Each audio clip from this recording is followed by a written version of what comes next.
Guys, thanks for tuning in to today's video. We have a BMW 2 Series Estate.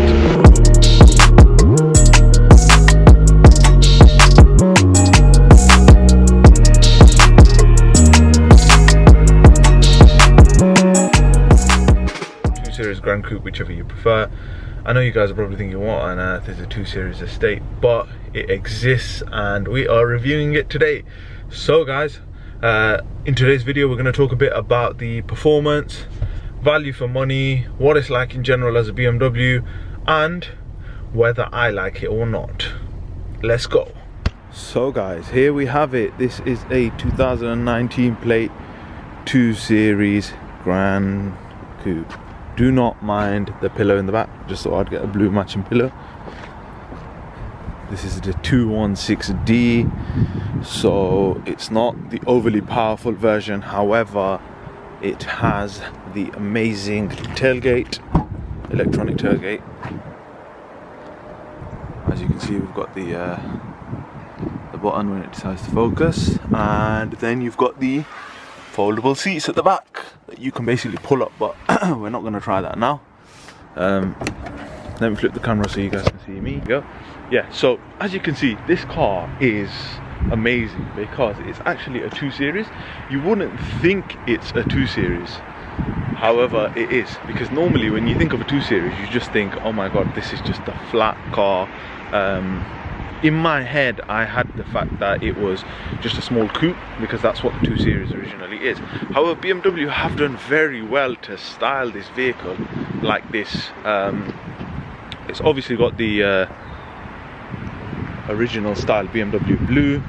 Pardon me for the name of the color because I don't want it to be incorrect in case the color police of YouTube enter the scene. Now guys, let's talk a bit about the exterior features. As you can see, it's got a very similar setup to like a 140i BMW 1 Series and 2 Series. On this particular vehicle you've got the M Sport alloys, so these are sort of partial diamond cut, and then you've got the inners in a particular different colour. I think it's more of like a anthracite on the inside. Apologies for the car being dirty. This has the M Sport styling on it, which I am going to show you guys the interior now. As you can see, you've got nice leather original BMW steering wheel. You've got leather on the surrounds and it doesn't feel like plastic. You've got the nice upgraded LCI unit, and then, I beg your pardon, you've got the drone just there, but we have nowhere safe to put this. Now as you can see, these seats are looking excellent because they're very comfortable, to be honest with you, and you've got the full leathers. But I think something that does let this car down is it hasn't got electronic control to sort of adjust the seat, but it has obviously got the electronic tailgate. There's a switch for it, and then it's kind of a basic layout, but we've got a bit of ambient lighting here actually. So let's get inside and show you guys what we think. So you've got the ambient lighting that basically goes all the way around. So this is a great family car, must admit. I will start it up. This being the diesel, look, it's nice and quiet, doesn't make much noise, and there you can see you've got the latest dials. We've got a nice little basic screen. We've obviously got the connected drive, as you'd expect. Good thing is they've moved completely away from the older gear knob that they have. This gear knob is what I prefer. Very nice and easy to sort of put it into gear, so all you literally do is foot on the brake and then you just press the trigger and whack it in and then put it into park.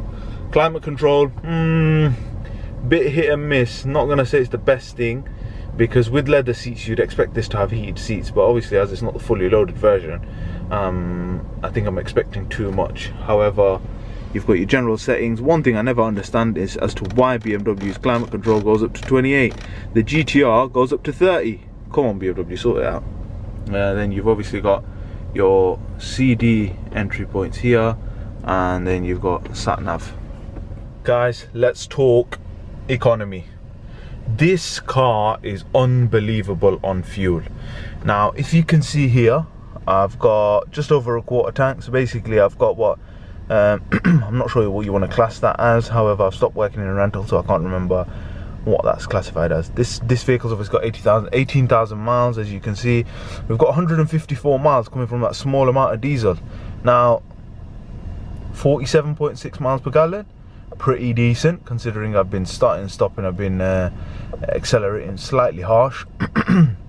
The best thing about this is you've got the switches to go into Eco Pro. That then puts the car into Eco mode. It actually adds miles on, and then you can go into Comfort or you can go into Sport. Now, being a diesel, it's got a fair amount of torque, which sort of helps it out in terms of the fact that it adds miles on. And for me, this is probably one of the best A to B cars that you could possibly buy on the market today, because it is amazing on fuel. Now, for me, the fact that it's so good on fuel, especially going up and down, doing on an average probably weekly I do about 400 miles, this thing will cost you nothing. It's pardon me, it's cost around 18 to 19 pounds to go from Leicester to London as an example, and then I've done Northampton all the way to Manchester, and it's basically cost nothing. Now, in terms of a rating out of 5 for economy, I'm going to give this thing probably a 4.5 out of 5. I've not driven something that's as good on fuel as. So with the 2 Series Grand Tourer, you can pick this car up for 26,500 approximately on the market, and I think used, obviously you're looking at probably 3 to 4,500 pounds less than that value. Would I pay for a car like this? Yes, I would, especially if I didn't know anything about cars. If I needed to simply get my family in the vehicle, because it's got 7 seats, very convenient. The boot space is massive. You can fit all your stuff in the boot, all your shopping, and you can take the family out for a good family trip because you've got good fuel economy. So in terms of value for money, I'd give this a 7 out of 10. Only reason I'm not going to give it a 10 out of 10 is because obviously there's certain things that it's lacking, but I won't take away the fact that it's not the M Power version. Not that they've got an M Power 2 Series Grand Tourer, because obviously you've got the M2. But otherwise, yeah, it's great bit of kit. Now, moving on in terms of drivability, this thing is very nice to drive. It's smooth, it delivers its power, but it lacks a little bit. I think I'm expecting a bit too much because I've driven a lot of faster cars. I'm a bit less fond of the way it delivers the power, because I've been putting it in Eco, Comfort and Sport just to compare the difference, and I absolutely got swiped by this Ford Mondeo. Ford Mondeo, I repeat. Now, that's the thing that lets it down a bit, this car, because a lot of the BMWs you tend to get a lot of torque, but then obviously with it being a 2.12 diesel, let's not expect much. So again, pretty good rating, but not too happy with the power delivery, and I think I'm just being judgmental here basically. So guys, if you had the money and you wanted a Grand Tourer, I would definitely recommend this 2 Series because it's worth the money, especially if you're using it for an A to B, and even for example if you had your missus, girlfriend or whatever that you wanted to let drive this whilst, let's say, I don't know, moving the family around or going up and down. Because the thing is, you can fit all your shopping in, be it going to B&Q or John Lewis, and at the same time it's not going to cost you an arm and a leg in fuel. Pretty good on running costs. On an average, your service will be included in your service pack, and at the same time it's not going to cost you a lot because it's not got big wheels or a fancy posh exhaust or any sort of huge turbo fitted on the vehicle. So we're loving the Grand Tourer, we'll definitely buy one, but it's not my cup of tea.